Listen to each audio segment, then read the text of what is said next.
The future is in the hearts of the present generation. They must move on. Let the current generation know that they are the present soldiers. The people in their 40s and 50s cannot fight this battle. Don't take anything for granted. Don't wait to be given something for free. Look for it. Ask. But whenever you go to ask for something, make a presentation.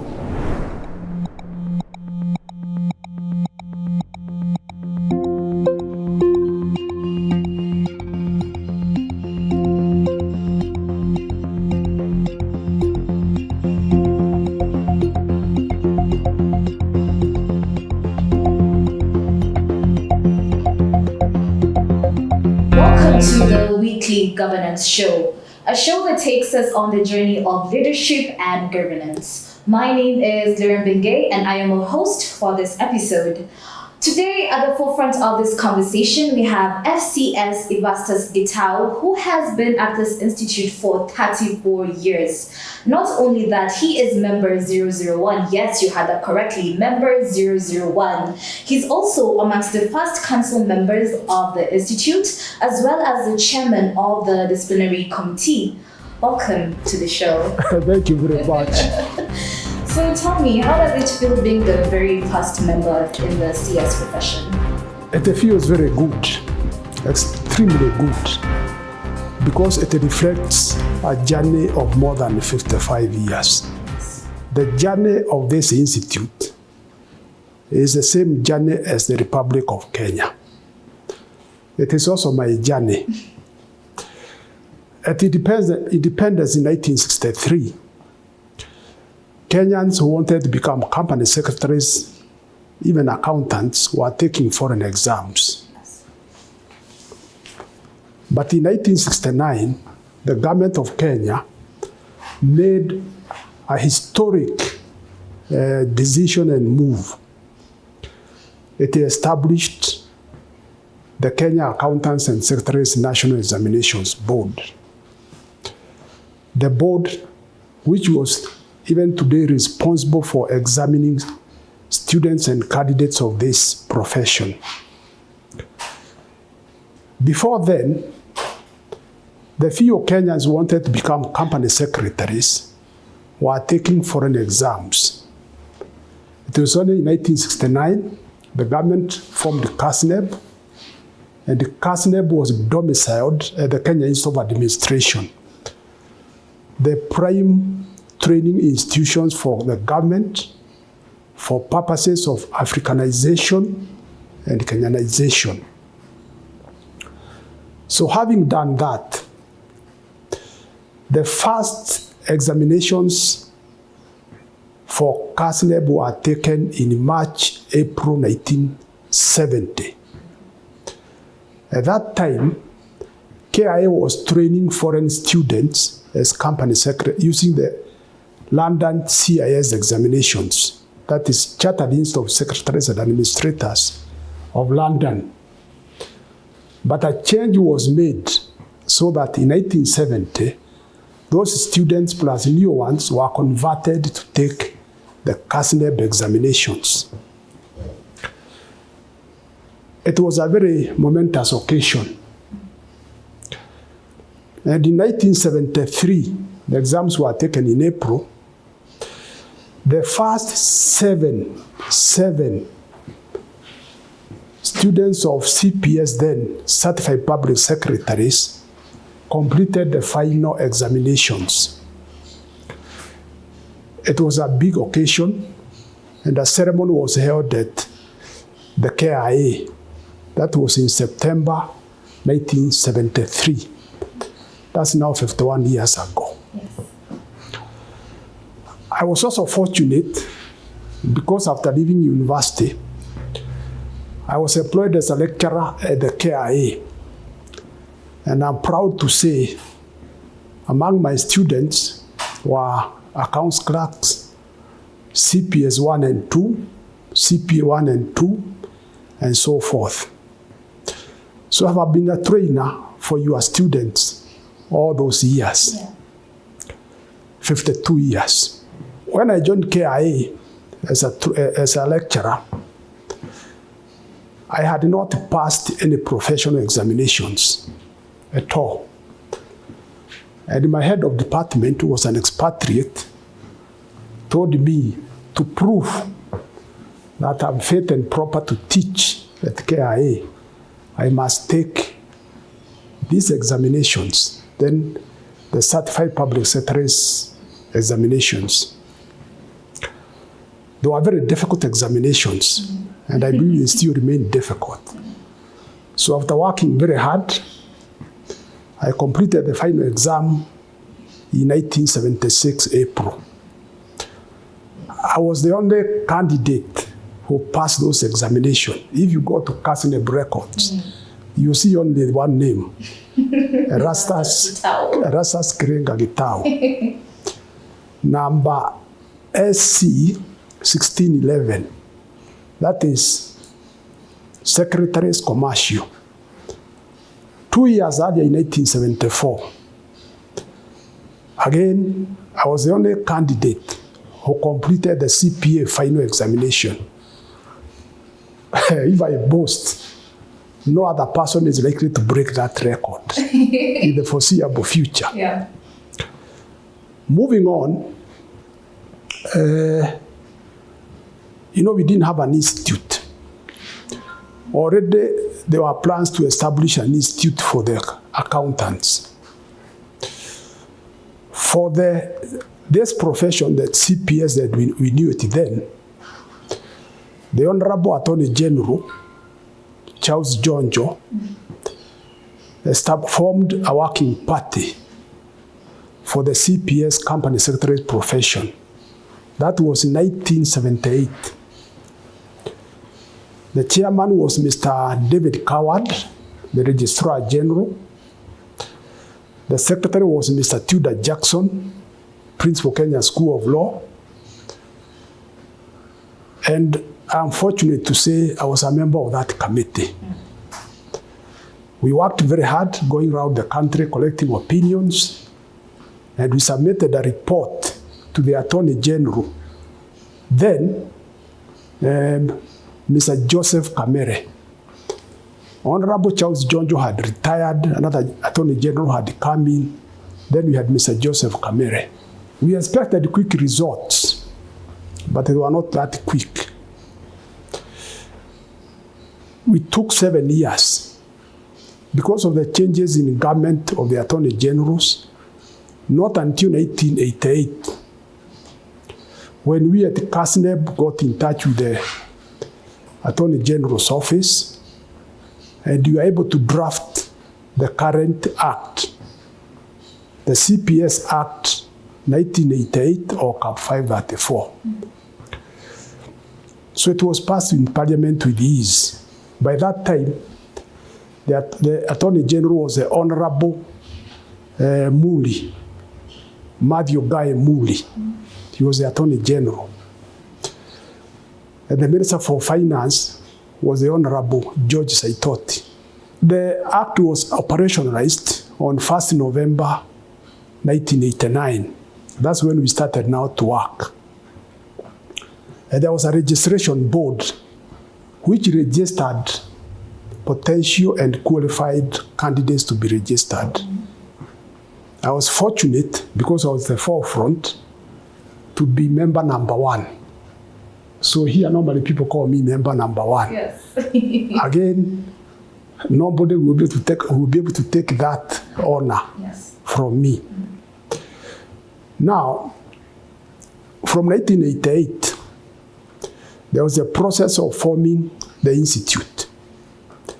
And you were able to do that, I think, on Friday, 9th August 1991, when we held the meeting at the Kenya Science Teachers College. We didn't have this office. We are elected to the council, and we are fortunate that our first member, our first chairman, the late Raphael Mwai, was elected the chairman. That is 1990. 1. I have purposely given this chronology of events so that the new generation can come to know how far we have come from. We didn't have offices. We are housed in town, rented premises, and we are very committed. And one of the greatest things that Rafa Omoy and others did is to merge the local chapter of the Chartered Deans of Secretaries and Administrators with the national profession. That was very, very nationalistic and very professional, patriotic. So over the years, through the committees, we have made many milestones.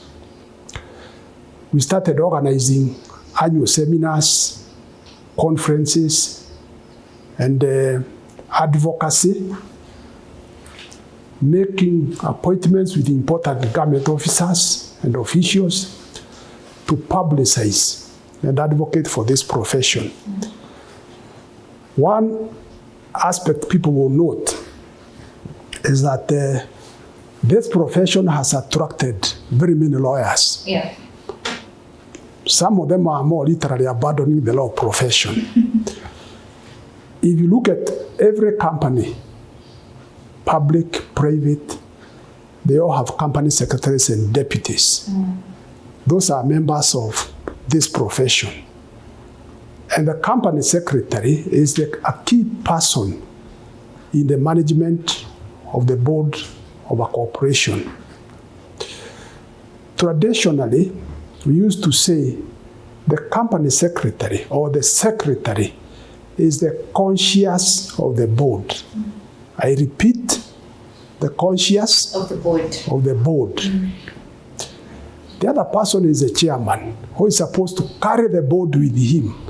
The chairman must be able to look at the board, look at the members, assess their feelings, and draw a consensus. Yeah. And the secretary is still the conscience, must know what the board wants and what the organization wants. I would like to underline or emphasize those 2 points. The chairman must be able to carry the board with him, not physically, but leadership, assisted by the company secretary, who is the conscience of the board. One misconception people have had about our profession, they thought that we, the secretaries, are like typists and stenographers. Yeah. That is not correct. That is an impression I corrected at the KBC television in 1989. Then it was known as Voice of Kenya. And I told the people, the secretary is a very important person. If you look at, if I give examples, the United Nations, who is the most critical person there? The Secretary General. Today, who are the most critical persons in running this country? Cabinet secretaries, principal secretaries. When you go to the UK or America, the ministers are called the secretaries. Secretary of State for Foreign Affairs, Secretary of Defense, and so forth. So this is something we must make people understand. That when you say you are company secretary, you are somebody, not anybody. You are somebody to reckon with. Before we go to the key members, I can't help but notice there's a very big gap from 1978 to 1981, 1981 to 1988. Why do we have such a big gap? That gap was caused by the changes in the government. You remember, as I said, the Working Party was established by Mr. Charles Jonjo, Honorable Charles Jonjo. Then he retired and went to politics. Then he was succeeded by another Attorney General who was there for less than a year, and he left. Then that one was succeeded by another one. So in that 3 years, the change in the of the Attorney Generals had a big impact, negative impact in the progression of the profession. Yes. Because if you look at the clients of the profession are companies, and the companies are actually domiciled or are domiciled in the office of the Attorney General. Even today, if you look at the office of the business registrar of businesses, the people who are key, the registrars in the companies, they are all domiciled in the office of the Attorney General. That's why we had that gap. Then we had the shortages of legal draftsmen in this country. Again, it took a long time for the act to be drafted. Yeah. I must express my appreciation to some of the people who have departed. One was Arthur Bloomer, the Chief Parliamentary Counsel, who was given honorary fellowship posthumously. There was another one, Joseph Sefu, honorary fellowship posthumously. Samuel Kenodia, again, those are the people who came to my office and we organized to take a delegation to the Chief Parliamentary Council, Arthur Bloomer. Yes. Those people assisted us a great deal to get the act drafted and taken to Parliament. We were worried that once it is drafted, how will we explain to the cabinet? And Mr. Gilbert Otieno got in touch with his late member of Parliament, who actually propelled the matter very well in the cabinet and in the National Assembly, then the Parliament. John Gardiner Johnston. He was my head of department at the Kenya Institute of Administration. 1970 to 74, he was the Honorary Secretary of CASNEB. 74, 78, he was the full-time Secretary of CASNEB. 1978, I was the young man who replaced him after he was recalled as Secretary to the Board of CASNEB. I have joined the CASNEB in 1977, April 14, as the examination officer. I must say, those people, including the expatriates, were committed to supporting us to establish a very credible and splendid institute. That's where we are. All these people have mentioned are men. But we must bring in the name of one lady. This lady is Mrs. Sheomith Popoti. Again, another accountant general in the Treasury. Between Mr. Kebuja and Mrs. Popoti, there was another head of accountant services. Very famous man, I will not mention. Actually, his name was Joseph Oyula. He was again instrumental in assisting us. When we wanted to acquire property of our own, we didn't have money. But we thought the government could grant us some money. We used our diplomacy. And I was given the difficult assignment of talking to the people in the Treasury.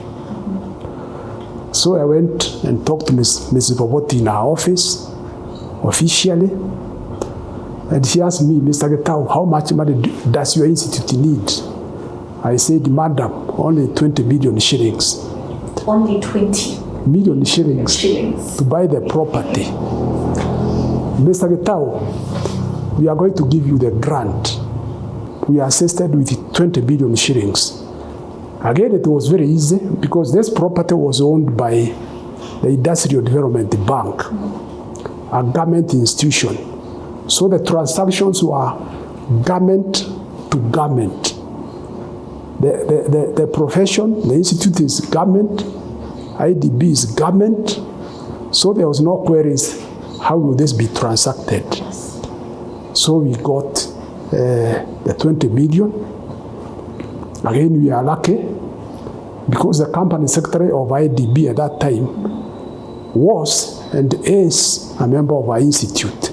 You have touched on the challenges that you faced early on in your career. How would you say they were handled? The challenges of this profession.